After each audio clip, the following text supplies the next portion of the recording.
Hallelujah, जय मसीह की। आप सभी को प्रभु का धन्यवाद हो आज के इस सुंदर दिन के लिए, सुंदर समय के लिए कि परमेश्वर ने जीवित रखा आज के दिन। और आज के दिन मैं आपको एक वचन बताना चाहूँगा जो कि पाया जाता है यूहन्ना रचित सुसमाचार उसका 7 उसका 37 और 37 से 39 तक, जिसमें इस प्रकार से लिखा हुआ है। पर्व के अंतिम दिन जो मुख्य दिन है, यीशु खड़ा हुआ और पुकार कर कहा, यदि कोई प्यासा हो तो मेरे पास आए और पिए।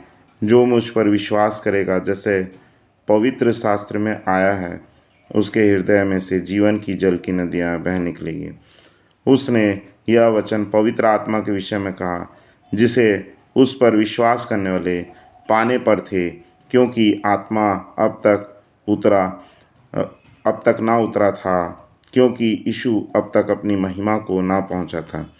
हालेलुया, परमेश्वर का धन्यवाद हो। जैसे हम इन वचनों में हम पाते हैं प्रियो कि जैसे लिखा हुआ है, पर्व के अंतिम दिन जो मुख्य दिन है, यीशु खड़ा हुआ पुकार कर कहा, यदि कोई प्यासा हो तो मेरे पास आए और पिए। यीशु मसीह आज पूरे मनुष्य जाति को प्रभु अपनी ओर बुला रहा है और कह रहा है कि यदि कोई प्यासा हो तो मेरे पास आए और पिए। ये कौन सी प्यास है प्रियो? ये हमारी आत्मा की प्यास है प्रियो। हाँ, जैसा हम जानते हैं कि हम एक मनुष्य हैं और मनुष्य जो है वो देह, प्राण और आत्मा का बना हुआ है। वो एक परमेश्वर की रचना है, देह, प्राण और आत्मा से बना हुआ। और पर हमारे अंदर आत्मा भी है और प्राण भी है और देह भी है। तो सबसे मुख्य बात है कि हमारे ये तीनों जो है, इन जो तीनों जो देह और प्राण और आत्मा, इन तीनों का हमारा उद्धार होना जरूरी है। क्योंकि खाली हम ये देखते कि हमारा शरीर जो है, उस शरीर की बातों पर हम मन लगाते हैं, शरीर की बातों को हम ज़्यादा ध्यान देते हैं। शरीर में अगर घाव लग जाए तो हम उसको केयर करते हैं, शरीर में अगर कोई तकलीफ़ हो जाए तो हम उसको केयर करते हैं, और शरीर के लिए हम अच्छी से अच्छी बातों के लिए अच्छी से अच्छी चीज़ों का हम प्रबंध करते हैं। लेकिन यहाँ पर हम देखते हैं कि शरीर की प्यास तो हम पानी पीकर बुझा सकते हैं, लेकिन आत्मा की जो प्यास है, जो हमारी आत्मा धार्मिकता की भूखी और प्यासी है, उस प्यास को केवल प्रभु यीशु मसीह ही बुझा सकता है। उस भूख को केवल प्रभु यीशु मसीह ही पूरा कर सकता है। और यदि यहाँ पर यह लिखा हो, यदि कोई प्यासा हो तो मेरे पास आए और पिए। जो मुझ पर विश्वास करेगा, जैसे पवित्र शास्त्र में आया, उसके हृदय में से जीवन की जल की नदियाँ बह निकलेंगी। Praise Lord, hallelujah. यहाँ पर यीशु मसीह कहते हैं कि जो मुझ पर विश्वास करेगा, जो मुझ पर विश्वास करेगा, यहाँ पर एक प्रभु एक शर्त रखता है, जो मुझ पर विश्वास करेगा। अगर विश्वास करेगा तो उसके हृदय से क्या होगा? जीवन की जल की नदियाँ बह निकलेंगी। और आज मनुष्य के पास सब कुछ है, लेकिन उसके पास जीवन नहीं है।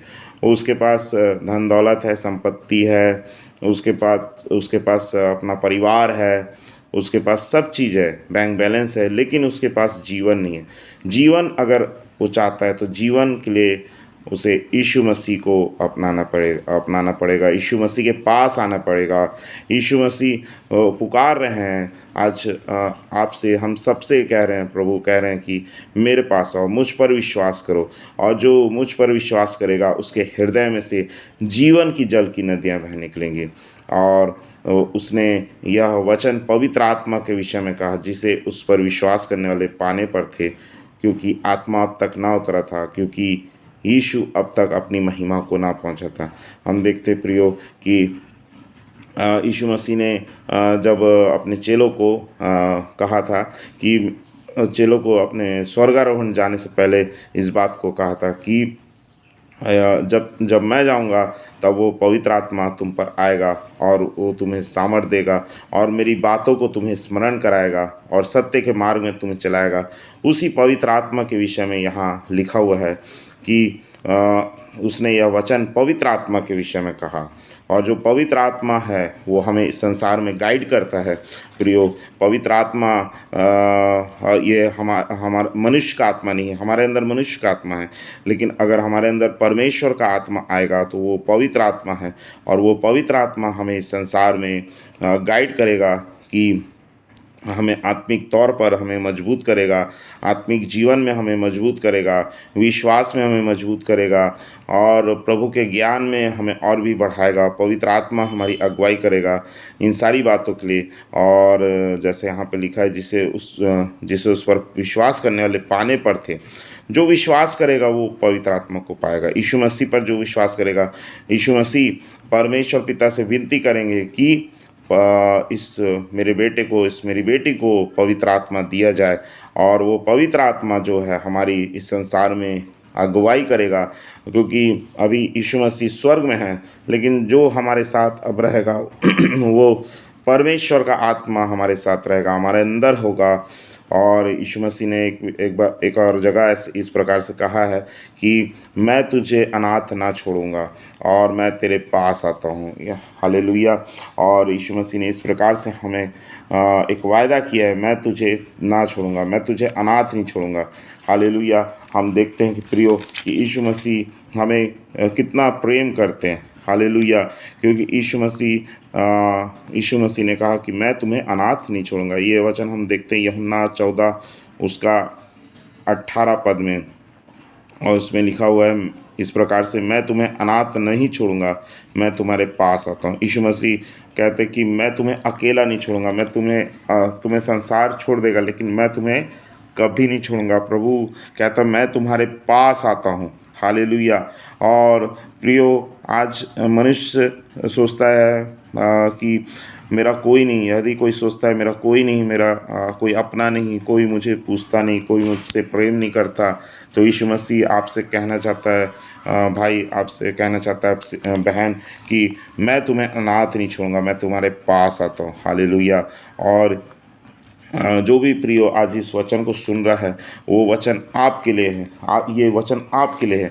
अगर आप इस सुन रहे हो और आप ग्रहण कर रहे हो तो ये वचन आपके लिए है, और आप विश्वास कर रहे हैं तो यीशु मसीह आपके हृदय में प्रवेश करना चाहता है, आपके जीवन में काम करना चाहता है, आपको आशीष देना चाहता है, आपको छुटकारा देना चाहता है, आपको हर एक बुरी दशा से निकालना जानता है। वो हर एक प्रकार की परेशानी से आपको छुटकारा देना चाहता है। लेकिन प्रियो, आज अगर उसकी आवाज़ को सुनने की और उसको समझने की प्रभु हमें शक्ति दे कि आप उस आवाज़ को पहचान जाओ जो यीशु मसीह आपसे कह रहा है। हालेलुया। क्योंकि हम देखते हैं प्रकाशित वाक्य 3:20 में, देख मैं द्वार पर खड़ा हुआ खटखटाता हूँ, यदि कोई मेरा शब्द सुनकर द्वार खोलेगा तो मैं उसके पास भीतर आकर उसके साथ भोजन करूँगा और वह मेरे साथ। हालेलुया। यहाँ पर हम देखते प्रियो कि यीशु मसीह कहते कि देख मैं द्वार पर खड़ा हुआ खटखटाता हूँ, यदि कोई मेरा शब्द सुनकर द्वार खोलेगा। Praise Lord. ये कौन सा द्वार है?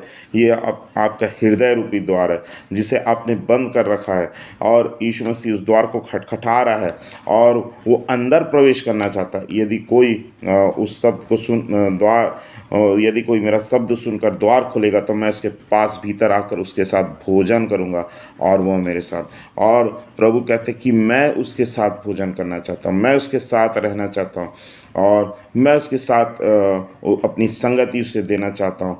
आज हम प्रियो मनुष्य की संगति चाहते हैं, हम मनुष्य का आदर चाहते हैं, हम मनुष्य का प्रेम चाहते हैं। लेकिन प्रियो, अगर परमेश्वर आपसे प्रेम करता है तो ये कितनी अच्छी और सुहानी बात है कि परमेश्वर आपसे प्रेम करता है। परमेश्वर आपको अपना बनाना चाहता है। परमेश्वर चाहता है कि वो झूठे प्रेम से, जो संसार का झूठा प्रेम है, संसार के लोग जो स्वार्थी प्रेम है, जो जिसमें कुछ स्वार्थ छिपा हुआ है, जो आपसे प्रेम करते हैं इसलिए कि वो स्वार्थ है, लेकिन प्रभु आपसे निस्वार्थ रूप से प्रेम करता है और बिना शर्त का प्रेम रखता है। क्योंकि ये नहीं कहता है कि तुम पापी हो, तुम दुराचारी हो, तुम व्यभिचारी हो, तुम शराबी हो, तुम चोर हो, तुम इस प्रकार का दोष वो हम पर नहीं देना चाहता। वो हमारे पाप को पर दोष नहीं लगाता, लेकिन वो हमसे प्रेम करता है। यीशु मसीह पापियों से प्रेम करता है। यीशु मसीह ने कहा कि मैं पापियों का उद्धार करने आया हूँ, मैं धर्मियों का नहीं लेकिन पापियों को बचाने आया हूँ। सचमुच में यीशु मसीह हम जैसे पापी मनुष्य को बचाने आया, और प्रभु यीशु मसीह पापियों से प्रेम करता है। हालेलुया। और उनके पापों से उनका उद्धार कर सकता है, उनके पापों से उन्हें छुड़ा सकता है, क्योंकि यीशु मसीह ने अपना पवित्र लहू हमारे लिए बहाया। हम मानव जाति के लिए, हम मनुष्य जाति के लिए यीशु मसीह ने पूरे मानव जाति के लिए अपना पवित्र लहू बहाया। स्वर्ग छोड़कर, स्वर्ग का सिंहासन छोड़कर हमारे लिए इस पृथ्वी पर आ गया। हमारे लिए वो कोड़े खाए, हमारे लिए वो दुखों को सहा। यीशु मसीह हमारे लिए और ये सब चीज़ किया। तो वो हमसे कितना प्रेम करता है प्रियो। वो प्रेम अगर आप जान जाएंगे, वो प्रेम को आप जान जाएंगे कि प्रभु आपसे कितना प्रेम करता है, तो सचमुच में आप भी प्रभु के पीछे चलेंगे। आप भी प्रभु को जान जाएंगे कि ये कोई धर्म नहीं है, लेकिन ये प्रभु के पीछे चलने वाली बातें हैं। प्रभु की आज्ञाओं को मानना है। प्रभु के पीछे चलना मतलब प्रभु की आज्ञाओं को मानना। प्रभु से प्रेम करना मतलब प्रभु की आज्ञाओं को मानना। और हम देखते हैं एक वचन और देखते हैं, दूसरा पतरस 1 उसका 4 पद को, जिसमें इस प्रकार से लिखा है, जिनके द्वारा उसने हमें बहुमूल्य और बहुत ही बड़ी प्रतिज्ञाएं दी हैं, ताकि इनके द्वारा तुम उस हार से छूटकर जो संसार में बुरी अभिलाषाओं से होती ईश्वरीय स्वभाव के संभागी हो जाओ। हाँ, परमेश्वर ने हमें बड़ी बड़ी प्रतिज्ञाएं, बहुमूल्य प्रतिज्ञाएं दी हैं, और ये बाइबल के वचन में हम पाते हैं प्रियो। इन वचनों में हम पाते हैं, परमेश्वर के वचनों में हम पाते हैं वो प्रतिज्ञाओं को। और ये प्रतिज्ञाएं इसलिए दी गई ताकि हम इस संसार की सड़ाहट से छूट कर और संसार की बुरी अभिलाषाओं से छूटकर, जो बुरी अभिलाषाओं से जो संसार में जो हमारे जीवन में जो सड़ाहट आती है, वो उससे हम छूटकर ईश्वरीय स्वभाव के संभागी हो जाए, परमेश्वर के स्वभाव के संभागी हो जाए, और उसका गुण हमारे जीवन में आ जाए, परमेश्वर का गुण हमारे अंदर आ जाए। क्योंकि फिलिपियों 2 उसके 5 में लिखा है, जैसा मसीह यीशु का स्वभाव था वैसा ही तुम्हारा भी स्वभाव हो। सचमुच में प्रियो, यीशु मसीह अपने जैसे, अपनी समानता में, अपने स्वरूप में हमें बदलना चाहता है। वो अपनी महिमा में हमें, अपनी महिमा से महिमा में हमें ले जाना चाहता है। और प्रभु यीशु मसीह चाहते हैं कि आज हम इस संसार की बातों पर मन न लगाएं, और इस संसार की अभिलाषाओं में मन न लगाएं, लेकिन हम उसके मार्ग की ओर फिरें, हम उसके वचन की ओर फिरें, हम उसकी ओर ध्यान करने वाले जाए। हालेलुया। और हम देखते एक और वचन निकाल लेंगे, इब्रानियों 3 उसका 15, उसमें इस प्रकार से लिखा हुआ है, जैसा कहा जाता है, यदि आज तुम उसका शब्द सुनो तो अपने मनों को कठोर ना करो, जैसा कि क्रोध दिलाने के समय किया था। और जैसा हम और 16 पद में हम पाते, भला किन लोगों ने सुनकर भी क्रोध दिलाया, क्या उन सब ने नहीं जो मूसा के द्वारा मिस्र से निकले थे, और वह 40 वर्ष तक किन लोगों से क्रोधित रहा? क्या उन्हीं से नहीं जिन्होंने पाप किया और उनके सब जंगल में पड़े रहे? और उसने किन से शपथ खाई कि तुम मेरे विश्राम में प्रवेश करने ना पाओगे? क्या केवल उनसे नहीं जिन्होंने आज्ञा ना मानी? अतः हम देखते हैं कि वे अविश्वास के कारण प्रवेश ना कर सके। सचमुच में हम देखते हैं प्रियो कि इजरायली लोग, जो इजरायली जिनको परमेश्वर मिस्र की गुलामी से छुड़ाकर प्रभु ने कनान देश ले जा रहा था, लेकिन वो लोग कनान देश ना पहुंच सके। मूसा की अगुवाई में ले जा रहा था, लेकिन वो लोग परमेश्वर की परीक्षा करने लगे, परमेश्वर को क्रोध दिलाने लग गए, और वो लोग मार्ग में नष्ट हो गए, जंगल में उनके शव पड़े रहे। तो हम देखते हैं कि प्रभु को क्रोध दिलाने वालों का क्या हाल होता है। प्रभु जिनके लिए क्रोधित हो जाता है, तो उनके जीवन का क्या हाल होता है। तो अगर प्रियो आज आप उसका शब्द सुन रहे हैं, यहाँ पर लिखा हो 15 में, यदि आज तुम उसका शब्द सुनो तो अपने मनों को कठोर ना करो, जैसा कि क्रोध दिलाने के समय किया था। तो आज हम अपने मनों को कठोर नहीं करना है प्रियो, हमें विश्वास करना है, हमें उद्धार पाना है, हमें नाश नहीं होना। अगर आपको उद्धार पाना है तो आप विश्वास कीजिए, अगर आपको नाश होना है तो आप विश्वास मत कीजिए, क्योंकि नाश होने वाले विश्वास नहीं करेंगे, लेकिन जो उद्धार पाना है, जिनको उद्धार पाना है, वो लोग विश्वास करते हैं और उद्धार पाते हैं। प्रियो, लेकिन प्रभु नहीं चाहता कि हम में से कोई नाश हो, हम में से कोई व्यक्ति नाश हो, लेकिन हर एक को मन फिराव का अवसर मिले। तो प्रभु आपको इन वचनों के द्वारा आशीष दे, और हम सचमुच में प्रभु के मार्ग में इसी प्रकार से बढ़ते रहें, और आप इन वचनों के द्वारा आशीषित होते रहें, और परमेश्वर आप सभी को आशीष दे। आप सभी को जय मसीह की।